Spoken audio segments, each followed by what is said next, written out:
order. The Trans-Texas Corridor is a vital part because we stop here in Texas. We stop the New World Order right here in Texas. This thing started here. And to save this country, we kill this damn thing here.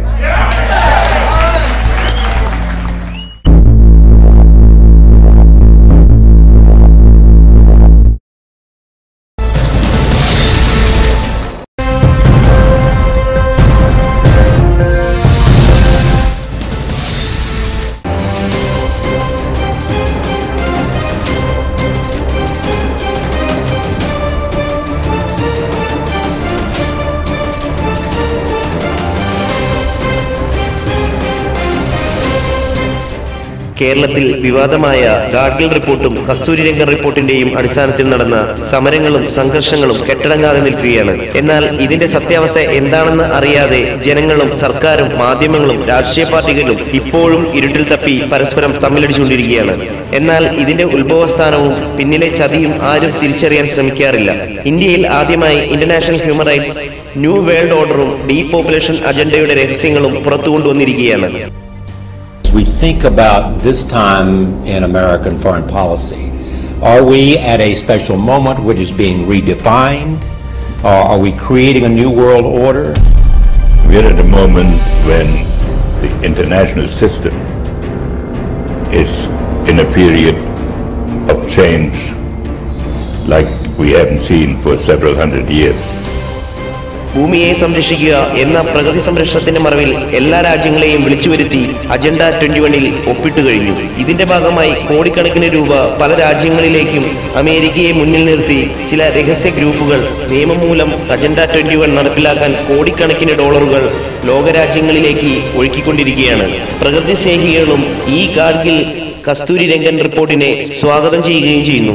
എന്നാൽ ലോകരാജ്യങ്ങൾ ഒപ്പിട്ട ഈ agenda 21 പ്രകൃതി സംരക്ഷണത്തിനല്ല, മറിച്ച് one world government രൂപീകരിക്കുന്നതിന് വേണ്ടിയാണ്. എന്നാൽ ലോകരാജ്യങ്ങളെ പ്രകൃതി സംരക്ഷണമാണെന്ന് പറഞ്ഞ് ഇന്ത്യ ഉൾപ്പെടെയുള്ള രാജ്യങ്ങളെ യുണൈറ്റഡ് നേഷൻ രൂപീകരിച്ച ചില ശക്തികൾ നിലവിൽ ചതിച്ചു കഴിഞ്ഞു.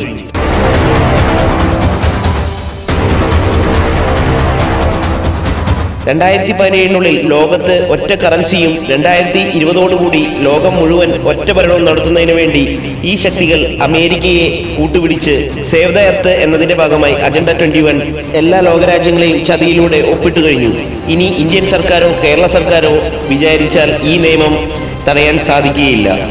ഈ നിയമം പ്രധാനമായും ജനസംഖ്യാ നിയന്ത്രണമാണ് ഉദ്ദേശിക്കുന്നത്. വരും തലമുറകളിൽ നിയമം നടപ്പിലാക്കുന്നതോടുകൂടി നമ്മുടെ വ്യക്തി സ്വാതന്ത്ര്യത്തിലും മനുഷ്യാവകാശത്തിലുമാണ് കൈകടത്തുന്നത്. എല്ലാ ലോകരാജ്യങ്ങളും അജണ്ട 21 നടപ്പിലാക്കുമ്പോൾ നമ്മുടെ റോഡുകളും വീടുകളും എന്തിന് കുടിവെള്ളം പോലും ഈ എക്സിക്യൂട്ടീവ് ഓർഡറിന്റെ ഭാഗമായി അമേരിക്കയുടെ കീഴിൽ വരും. നാളെ സംഭവിക്കാൻ പോകുന്നത് ഈ വീഡിയോയിൽ അവസാന ഭാഗം എക്സിക്യൂട്ടീവ് ഓർഡറുകളിൽ പറയുന്നതാണ്.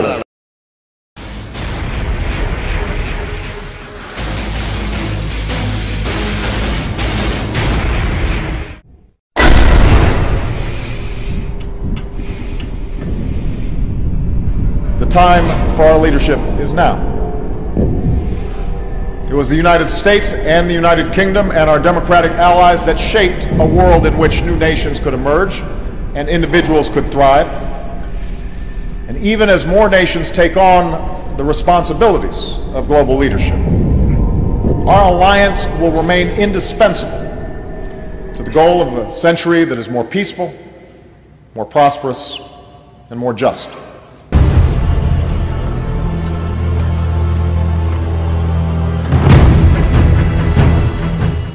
A new world order. The international order we seek is one that can resolve the challenges of our time. An order in which a credible United Nations can use its peacekeeping role to fulfill the promise and vision of the UN's founders. When we are successful, and we will be, we have a real chance at this new world order. Shape an international order.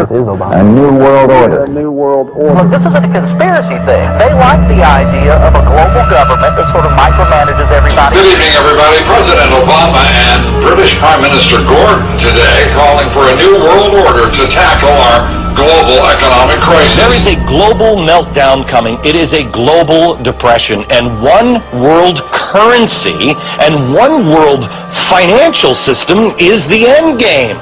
China said last week they want one global currency. France said yesterday or the day before that they want one world order, a new world order, at the end of this event.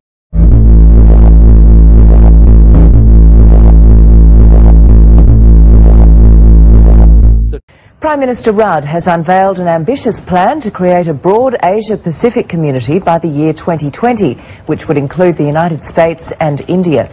Mr. Rudd proposed the concept at an Asia Society dinner in Sydney overnight. We in this country, Australia, have a unique requirement to fully comprehend and engage with the great new global dynamics of the Asia-Pacific century.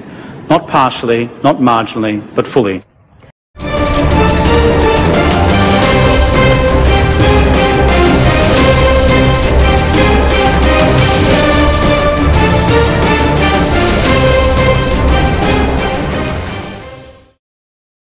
And it means getting rid of taxpayer subsidies to oil and gas companies and tax loopholes that help billionaires pay a lower tax rate than teachers and nurses.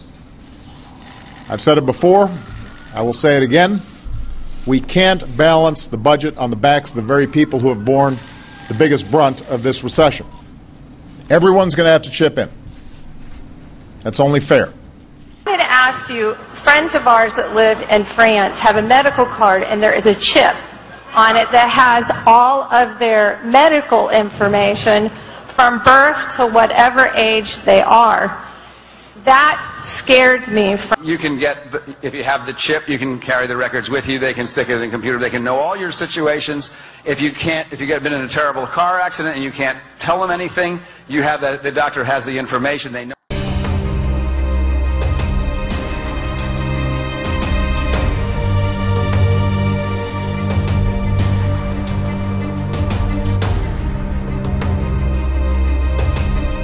What are their true intentions? At the conclusion of the Earth Summit, in the euphoria of the moment, Agenda 21 was signed by 178 world leaders, including President George H.W. Bush. Since then, subsequent events have led American leaders, including Presidents Clinton and Obama, to sign further agreements and executive orders implementing Agenda 21. It extends into many areas at state levels. One in particular is recommending large-scale training of new government workers to enforce sustainable development. Agenda 21 is much more than private property, population control, and education. It affects nearly every aspect of your life. Here it is. It's called Agenda 21. Agenda 21, the primary document presented in Rio de Janeiro and adopted by more than 100 heads of state, including George Bush, which lays out in intricate detail all of the transformation that must take place in society in order for it to become sustainable as they define sustainability. Nothing really new, but it's picking up steam and it's building momentum in certain circles. The worst part is you may not even be aware of it, but groundwork is being laid. One of the main reasons for these same old tired ideas being revitalized is because those pushing globalism and government control on a global level have mastered the art of hiding it in plain sight and then just dismissing it as a joke. Their great example would be this: the United Nations Earth Summit, Agenda 21.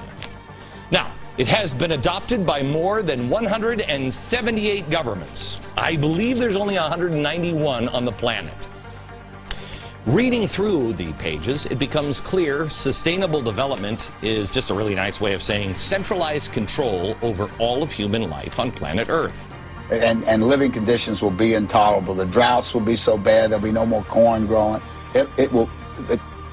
Not doing it is suicide. Just like dropping bombs on each other, nuclear weapons is suicide. So we've got to stop doing the two suicidal things.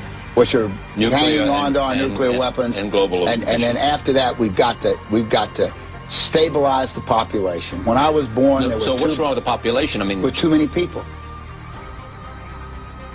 Thank you, Laura. Rick, what does population stabilization mean, and how do you seek to enforce that? Well, we're not the epigones of Malthus, as some would have you believe, but the world population is a concern. Our concern is about American population growth and, of course, California. So we just heard the White House they're brushing this off, saying it's not really a big deal, but should Americans be alarmed? Americans should be extremely alarmed. Look at the NDAA, where the president's saying he could secretly kill Americans and have bags put over our head and have us thrown into black vans to disappear forever. Or look at the TSA and the airports groping people. Look at the drones in our skies. Look at Army checkpoints now, the end of Posse Comitatus. What's dangerous about this Cold War era emergency legislation is that it was for basically nuclear war. So we have a president and others saying they take orders from the UN, and they're taking legislation designed for when the U.S. is under a nuclear attack and everything's been destroyed basically, and they're saying we're going to use this in peacetime. So that's the difference. And we see the president shutting down power plants without congressional approval, so his buddies make more money with their power plants that are left on. We see the president nationalizing General Motors, giving tens of trillions to foreign banks. We see the president signing legislation to charge people with felonies if they protest at national security events. All of this is part of an acceleration. It was incremental. Now it's an acceleration towards classical tyranny. And so we would be insane if we weren't concerned about this new executive order. Well, the president may try to implement this. It's still unconstitutional. It's still illegal. They can pass an NDAA saying they can kill me and no one ever knows where I went. Literally blow my head off, tie a chain around me, throw me in the ocean. They're saying they have that power. I say it's illegal. I say it's a violation of common law, Bill of Rights, Constitution. That if Obama launches new wars in Syria or other areas without congressional approval, that impeachment begins. That has not been on any globalist corporate New World Order media here in the United States. Not ABC, not Fox, not CNN. None of them have covered that impeachment proceedings have begun. Look, there's major power grabs happening, and if we don't stand up and decry them, we're all in serious, serious danger.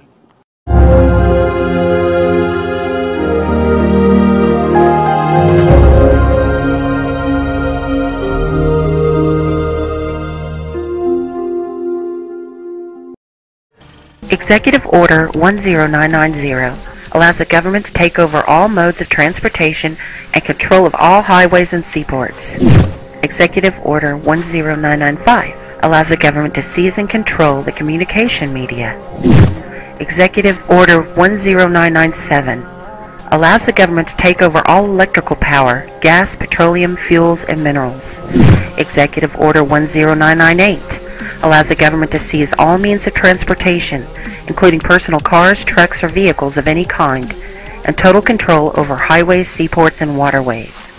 Executive Order 10999 allows the government to take over all food resources and farms. Executive Order 11000 allows the government to mobilize civilians into work brigades under government supervision. Executive Order 11001 allows the government to take over all health, education, and welfare functions. Executive Order 11002 designates the Postmaster General to operate a national registration of all persons. Executive Order 11003 allows the government to take over all airports and aircraft, including commercial aircraft. Executive Order 11004 allows a housing and finance authority to relocate communities, build new housing with public funds, designate areas to be abandoned, and establish new locations for populations. Executive Order 11005 allows the government to take over railroads, inland waterways, and public storage facilities. Executive Order 11051 specifies the responsibility of the Office of Emergency Planning and gives authorization to put all executive orders into effect in times of increased international tensions and economic or financial crisis. Executive Order 11310 grants authority to the Department of Justice to enforce the plans set out in executive orders, to institute industrial support, to establish judicial and legislative liaison, to control all aliens, to operate penal and correctional institutions, and to advise and assist the President. Executive Order 11049 assigns emergency preparedness function to federal department and agencies, consolidating 21 operative executive orders issued over a 15-year period. Executive Order 11921 allows the Federal Emergency Preparedness Agency to develop plans to establish control over the mechanisms of production and distribution of energy sources, wages, salaries, credit, and the flow of money in U.S. financial institution in any undefined national emergency. It also provides that when a state of emergency is declared by the President, Congress cannot review the action for 6 months. The Federal Emergency Management Agency has broad powers in every aspect of the nation. General Frank Salzito, chief of FEMA's Civil Security Division, stated in a 1983 conference that he saw FEMA's role as a new frontier in the protection of individual and governmental leaders from assassination and of civil and military installations, from sabotage and or attack, as well as prevention of dissident groups from gaining access to U.S. opinion or a global audience in times of crisis. FEMA's powers were consolidated by President Carter to incorporate the National Security Act of 1947 that allows for strategic relocation of industries, services, government, and other essential economic activities, and to rationalize the requirements for manpower, resources, and production facilities. The 1950 Defense Production Act gives the President sweeping powers over all aspects of the economy. The Act of August 29, 1916 authorizes the security of the Army in time of war to take possession of any transportation system from transporting troops, material, or any other purpose related to the emergency. The International Emergency Economic Powers Act enables the President to seize the property of a foreign country or national. These powers were transferred to FEMA in a sweeping consolidation in 1979. There you have it. Everything is set into place. They've begun throwing the poor, the homeless, into the prison camps, the FEMA camps. Now all they have left to do is take the guns. Mr. and Mrs. America, turn them all in.